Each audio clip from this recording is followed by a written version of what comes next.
ফুল ফ্যামিলির সাথে কাটানো খুব সুন্দর একটা ঈদ, সেই সাথে কি করলাম না করলাম সবকিছু থাকছে এই ভিডিওতে। তো হ্যালো এভরিওয়ান, আসসালামু আলাইকুম, welcome back to home Afroz and it's me Nusrat Afroz. তো এটা ছিল চাঁদ রাত। দুনিয়ার যতই শপিং করি না কেন, ঈদের আগ মুহূর্ত পর্যন্ত বাজার তো যেতেই হয়। টুকটাক বাজার করার পর আব্বু আমাদের নিয়ে বের হয় পুরো রাজশাহী ঘুরাইতে। আর যতই রাজশাহীর লোকাল হয় আর যাই হয় না কেন, এমন কোনো ঈদ যায়নি যেটা আমরা দিদার বাসায় যেয়ে করিনি। তাই রাজশাহীর ঈদ দেখতে আমরা বের হয়ে গেছিলাম রাস্তায়। এখানে দেখছিলাম জায়গায় জায়গায় প্যান্ডেল করা হচ্ছে, মানে কালকের নামাজের প্রস্তুতি চলছিল। আর এই সবকিছুর ঊর্ধ্বে রাতের রাজশাহীর সৌন্দর্যের তো কোনো তুলনাই হয় না। তো বাসায় এসে আমরা মেহেদি দিতে বসে যাই। আমি খুব একটা ভালো মেহেদি দিতে পারি না, বাট যতটুকুই পারি ওটা দিয়ে মা বোন সবকিছু কভার হয়ে যায়। আর এটা হচ্ছে তুবা, আমাদের বংশের সবচেয়ে ছোট মেয়ে। ও যে আমাদের বোন এটা ওর ঢং করা দেখলেই বোঝা যায়। যাই হোক, যাবতীয় সব কাজ করার পরে আমি ওসমান দেখতে দেখতে আমার মেহেদিও দিয়ে নিয়েছিলাম, প্লাস কালকের প্রিপারেশনও নেওয়া শুরু করে দিয়েছিলাম, অ্যাজ আমরা খুবই সকালে রওনা দিব। সেই সাথে আপনাদের ঈদ কেমন কাটলো আমাকে অবশ্যই কমেন্ট করে জানাবেন। আর এদিকে আমি রাত বিরাতে আইসক্রিম খাচ্ছিলাম, মানে মোটে মাটে বড়জোর 2 ঘন্টা ঘুমিয়ে সকালে একদম শাওয়ার নিয়ে রেডি হয়ে যায়। তখন বাজে সকাল 6টা। আর এরই মধ্যে আমরা সবাই রেডি, যেহেতু ওখানে যেয়ে আমরা নামাজ ধরবো। যতক্ষণ না দিদা বাসায় পৌঁছাবো ঠিক ততক্ষণ পর্যন্ত আমাদের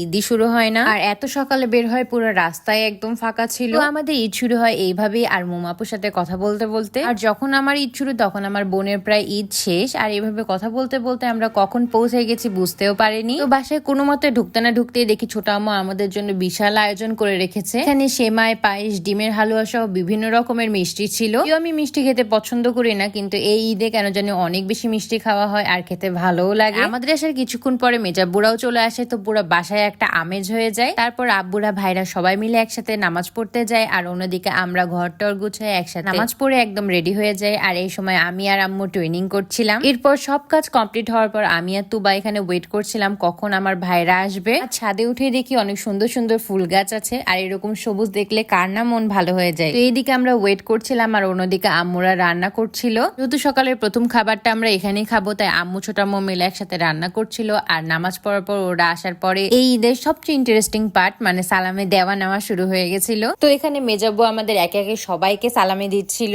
যতই বড় হয়ে যায় না কেন, এই যে সালামি নেওয়ার ব্যাপারটা, যে এক্সাইটমেন্টটা, এটা কখনোই কমবে না। আর যেহেতু আমরা সব কাজিনরা প্রায় সমবয়সী, এই জন্য মজাটাও হয় দ্বিগুণ। একে অন্যকে টিজ করা, কার সালামি সবচেয়ে বেশি হলো এটা নিয়ে কম্পিটিশন করা, এগুলো ছোটবেলা থেকেই হয়ে আসছে। আর এই তো আমার সব কাজিনস, আব্বুরা সবাই আমরা একসাথে। আর এরকম একটা ফ্যামিলি যে আমার কাছে আছে, এটাই আমার গর্বের সবচেয়ে প্রধান কারণ। এখানে আমরা সব ভাই বোন মিলে দাদুর সাথে মজা করছিলাম, তারপরে আমরা চলে যাই খাবার খেতে। আর এই ছোট ছোট মুহূর্তগুলো আমার জীবনের সবচেয়ে প্রিসিয়াস মোমেন্ট। এই স্বার্থপর দুনিয়াতে স্বার্থলেস মানুষই হচ্ছে আপনার পরিবার। দিন শেষে পরিবার ছাড়া কেউই আপনার সাথে থাকবে না, কেউই দুঃখে আপনার পাশে থাকবে না। সে যাই হোক, সকালে নাস্তা করার পর আমরা একদম গাড়ি নিয়ে বের হয়ে যাই চাচু, দাদু, কাকু, ফুপির সাথে দেখা করার জন্য। তো প্রথমে আমরা চলে যাই দাদুর বাসায়। খাওয়া দাওয়া সাথে ঈদ পরবই তো আছেই। ঈদে এর চেয়ে মজা আর কি বা হতে পারে। তো এখান থেকে বের হয়ে আমরা আরেকটা দাদুর বাসায় যাই। এভাবে আমরা এক এক করে আমাদের যত গোষ্ঠী পিন্ডি আছে সবার সাথে একবার করে দেখা করি, আর সব বাসায় যে আমরা উড়াধুরা খাই। আর এই পর্যায়ে আমার পেটের অবস্থাও নাজেহাল, কিন্তু মন যেন আর মানে না। আর এইখানকার রাস্তাগুলা